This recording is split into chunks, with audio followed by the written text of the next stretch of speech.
It's astonishing. All this is only 20 or 30 minutes from the heart of San Francisco. Not a human habitation in sight anywhere.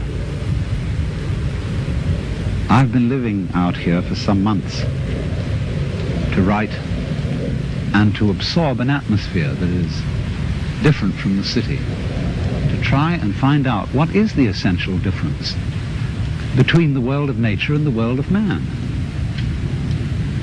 Because there's an obvious difference, like the difference of artistic styles. No one, for example, would confuse a painting by Leonardo with a painting by Picasso, or music by Bach with music by Shostakovich. And in the same way, there seems to be a complete difference of style between the things that human beings do and the things that nature does, even though human beings are themselves part of nature. On the one hand, nature is wiggly. Everything wiggles. The outlines of the hills, the shapes of the trees, the way the wind brushes the grass, the clouds, the tracks of streams. It all wiggles. And for some reason or other, we find wiggly things very difficult to keep track of. And you know, we say to people, keep still so that I can see you. Keep still for the camera. And we say, well, let's get things straightened out. Let's get this ironed out. Let's get it all squared away. And then somehow we think we understand things when we have translated them into terms of straight lines and squares. Maybe that's why they call rather rigid people squares. But it doesn't fit nature. You know, wherever human beings have been around and done their thing, you find rectangles. We live in boxes. Our streets, especially across states like Kansas and Nebraska, are laid out in a grid pattern. Why, they even dropped a grid pattern on top of San Francisco with all those hills so that cars run away. Because it seems that the human being really has a very simple kind of mind. And all this wiggliness is too complicated. I don't think it really is complicated. Because after all, it's very simple to move, say to raise something or to open and close your hand. It's perfectly easy because we don't have to think about it. Things become complicated only when we think about them. And that's because we're trying to translate them into a form of life which is very much simpler and cruder than the forms of life we're talking about. A triangle is very much simpler and cruder than a mountain, even though you may represent a mountain with a triangle. Human beings are just as wiggly as nature, and our brains are an incredible mess of wiggles. And that's the part of ourselves that we understand least of all. I'm afraid the problem is partly due to Mr. Euclid, who invented geometry, because he didn't really measure the earth. He measured and gave us ideas about the very simple forms in his own mind. And perhaps we should come to the conclusion that he really had a rather weak intellect. Because sometimes when I'm in the middle of all this, I feel as if I were in the middle of an amazing brain. In other words, the brain is a network of interconnected neurons. And each one of those neurons is a fairly simple affair because it either fires or it doesn't fire. It gives you the message on or off, yes or no. But what we call things, the plants, birds, trees, are far more complicated than a neuron. And there are billions of them. And they are all living together in a network. Just as there is an interdependence of flowers and bees, where there are no flowers, there are no bees, and where there are no bees, there are no flowers. They're really one organism. And so in the same way, everything in nature depends on everything else. So it's interconnected. And so the many, many patterns of interconnections lock it all together into a unity, which is, however, much too complicated for us to think about, except in very, very simple, crude ways. But I am part of all this. I am, as it were, one of the cells in this tremendous brain, which I can't understand, because the part cannot comprehend the whole. And yet at the same time, I don't feel, like so many people seem to feel, that I'm a foreigner or a stranger in this world. Its aesthetic forms somehow appeal to me more than most of the aesthetic forms which men have produced. I feel in it as if, in the same way, when you see a flower in a field, it's really the whole field that is flowering, because the flower couldn't exist in that particular place without the special surroundings of the field that it has.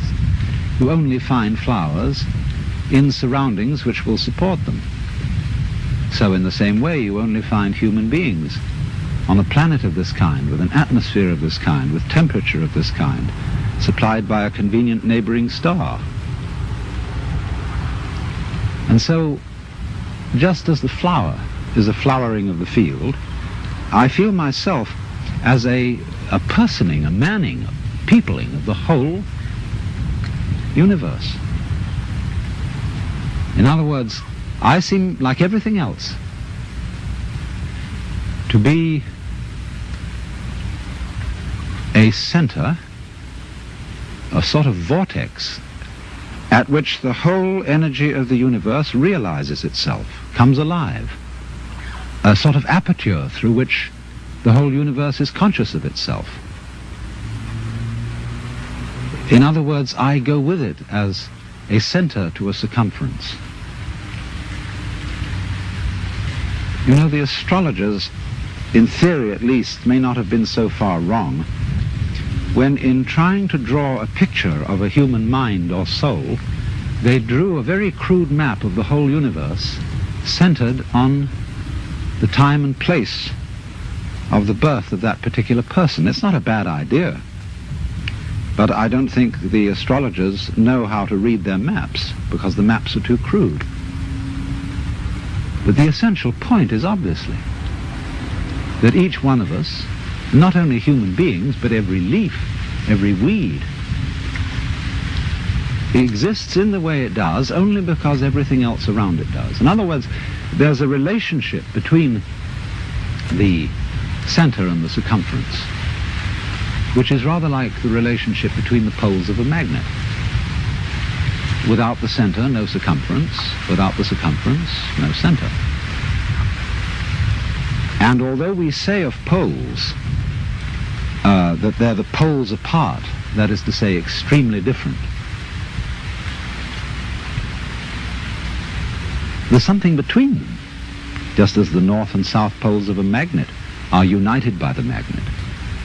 So the individual and the universe are inseparable. But the curious thing is that while that's rather easy to see in theory, very few people are aware of it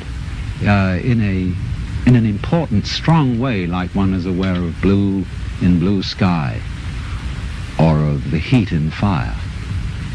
It's more of an idea than it is of a realization.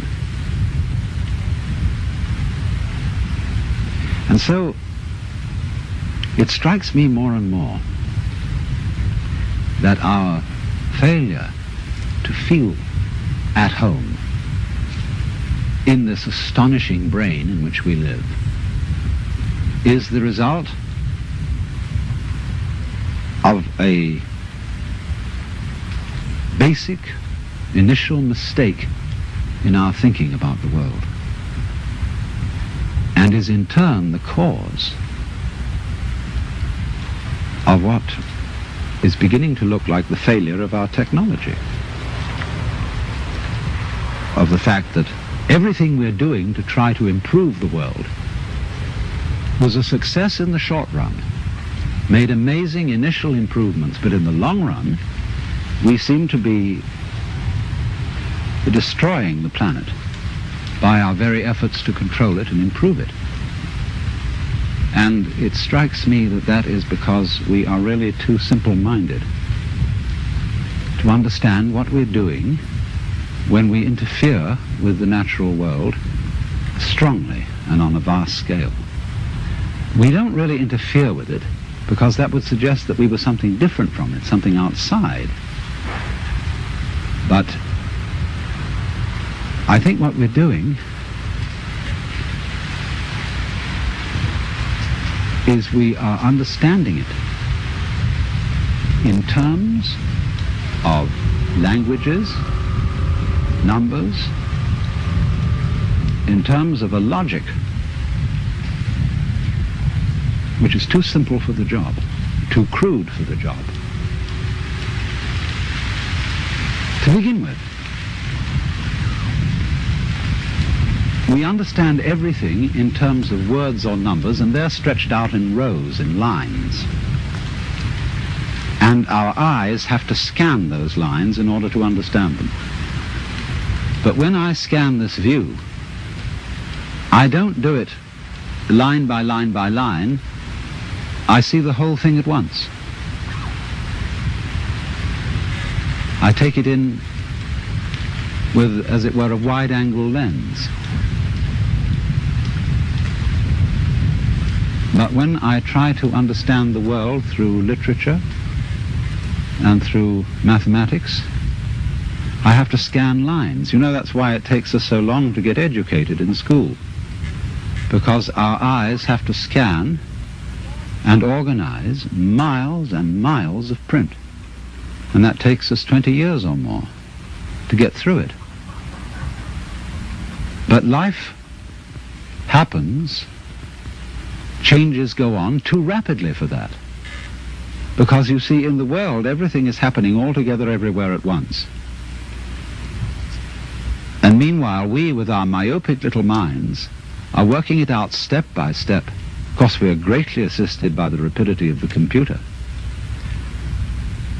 But even so, the computer is still looking at things in rows as the magnetic tape goes through and is scanned by the computer. It's still all going along in a single track. And I suppose then our difficulty is that we have lamentably one-track minds in an infinitely many-tracked universe. And we may have to come to the alarming conclusion that the universe is smarter than we are.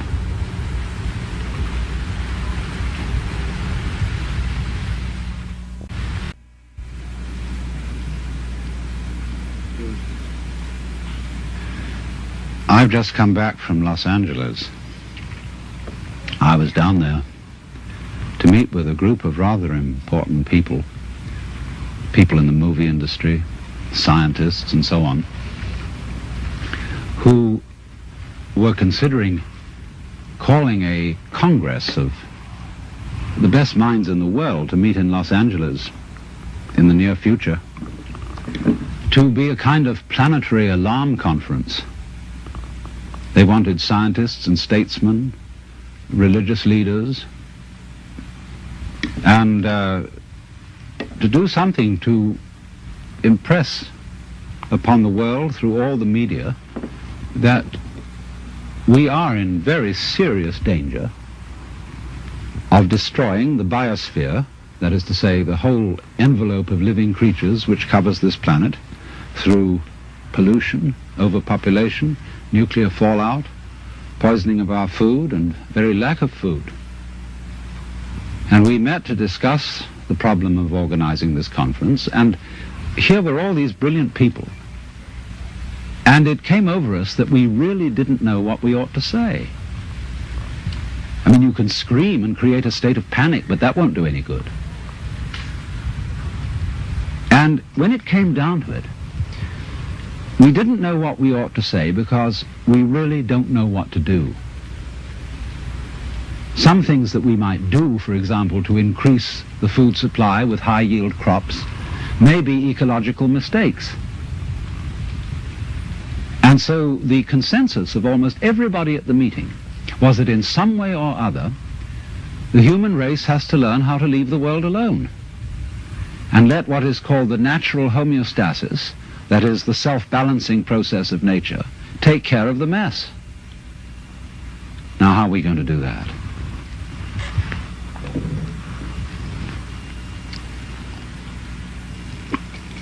This is Japanese ceremonial tea.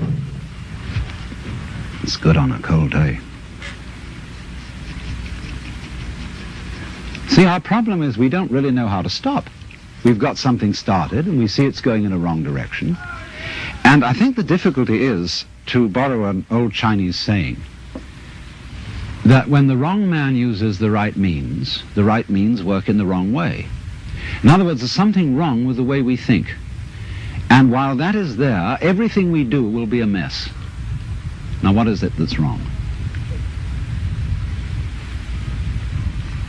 Now, as far as I can see, the basic mistake is that we've invented this wonderful system of language and calculation, and that it is at once too simple to deal with the complexity of the world, and also we are liable to confuse that system of symbols with the world itself, just as we confuse, say, money with wealth. A lot of people are in business to make money instead of wealth. When they make the money, they don't know what to do with it.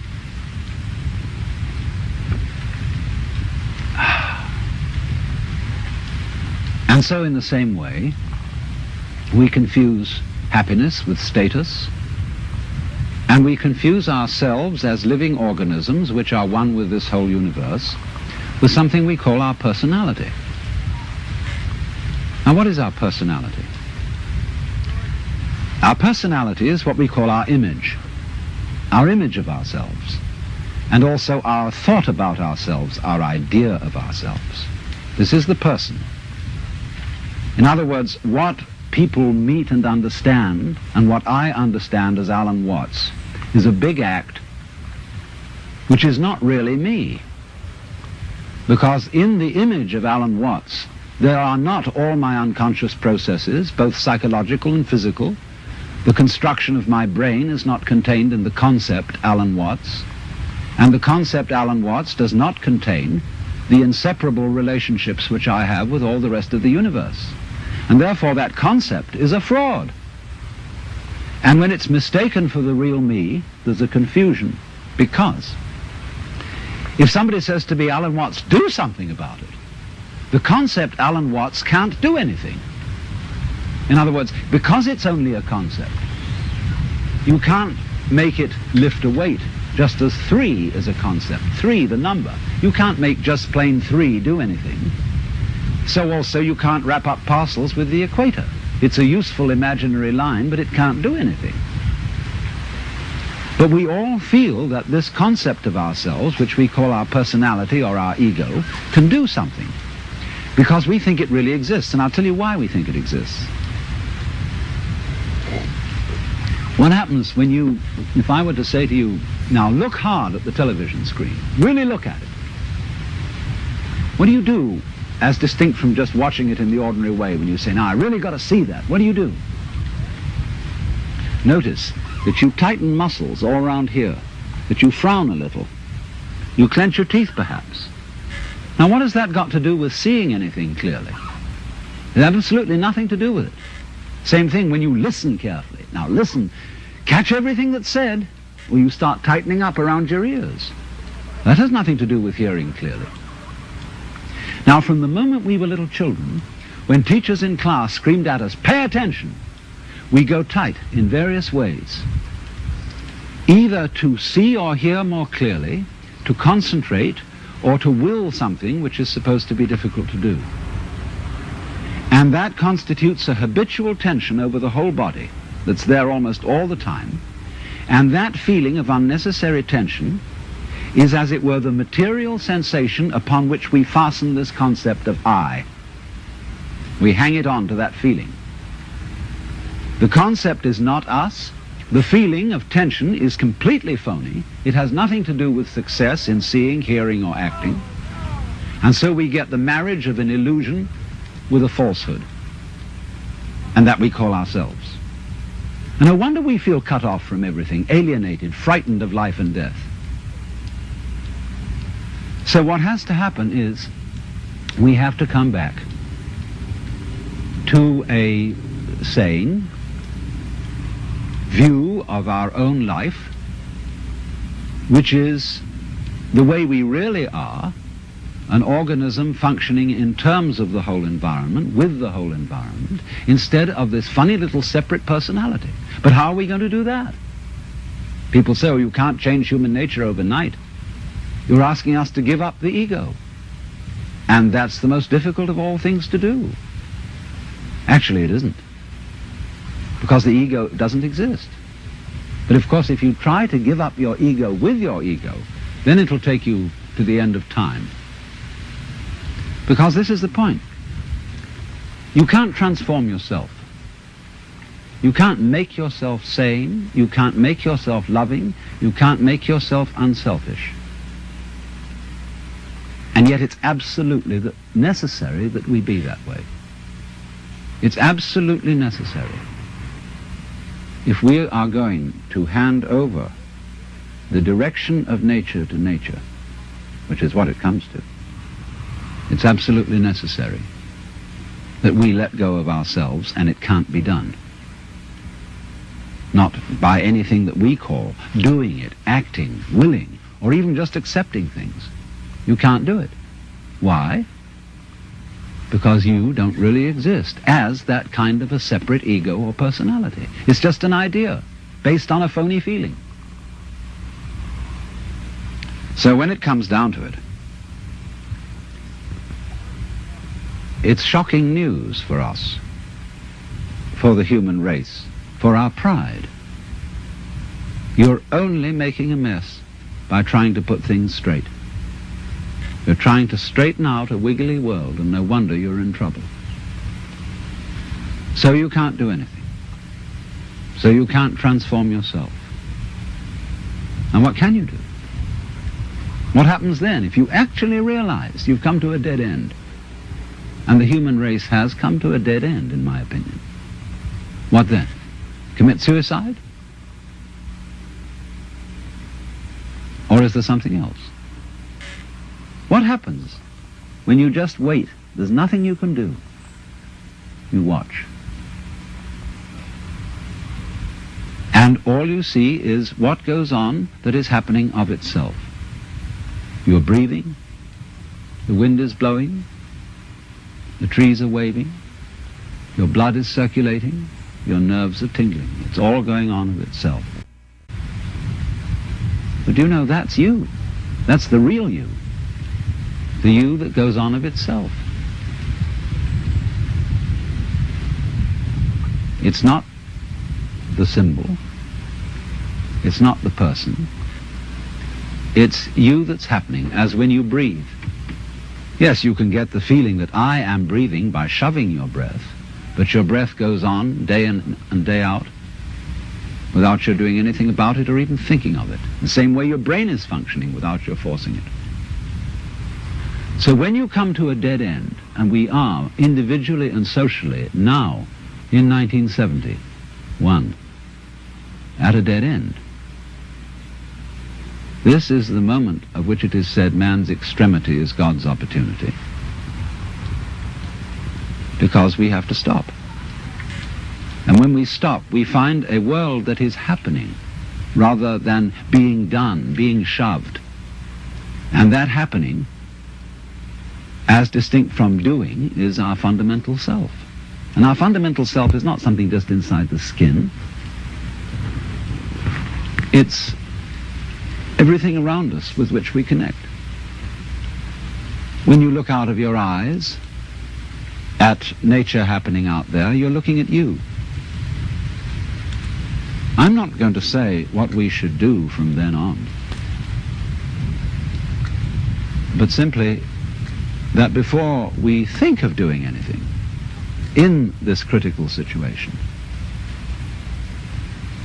we realize the completely illusory nature of the beings that we think we are, and get back again to the beings that we really are, which includes all this